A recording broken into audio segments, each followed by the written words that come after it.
katotohanan po, napakasarap pala nitong pagkain nito.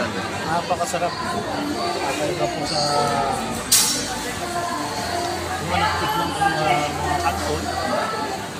Kung may iba.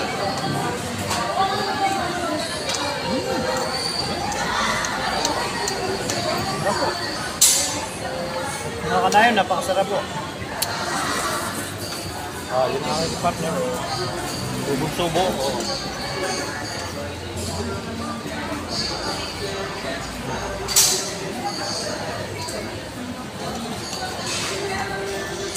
Napakasarap pala. Kinakain namin ng kasama ko, talagang Madalas po kasing pag napapalabas po sila ng bahay, namamasyal sila, may sasakyan naman sila, ibig sabihin ay dito po sila kumakain.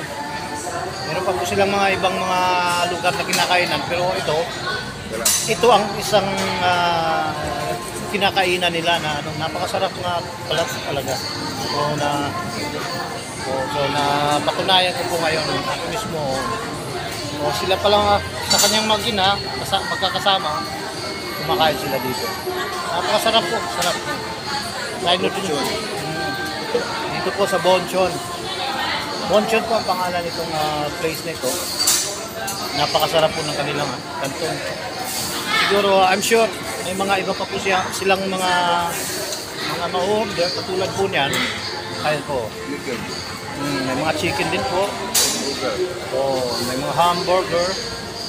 Hindi ko pa po natikman ito mga ito. So, mga next time siguro, pagbalik namin dito, susubukan po natin lahat para matikman natin kung ano ba ang masasarap ng mga luto sa lahat ng mga pwedeng kakainan. Katulad po niyan, no? Yan, ma-order niyo din po yun. Bonchon. Bonchon po, Ayoko Meals. So, kakain po muna ako dahil napakasarap. Sarap talaga na tikma ko. So, tutuloy ko muna ang aking pagsusubo. Dahil yung aking kasama, sarap na eh. Masarap talaga part, ano? Sarap. Invite ko sila part. Napakasarap. Sige. Sige po muna, mga kabayan.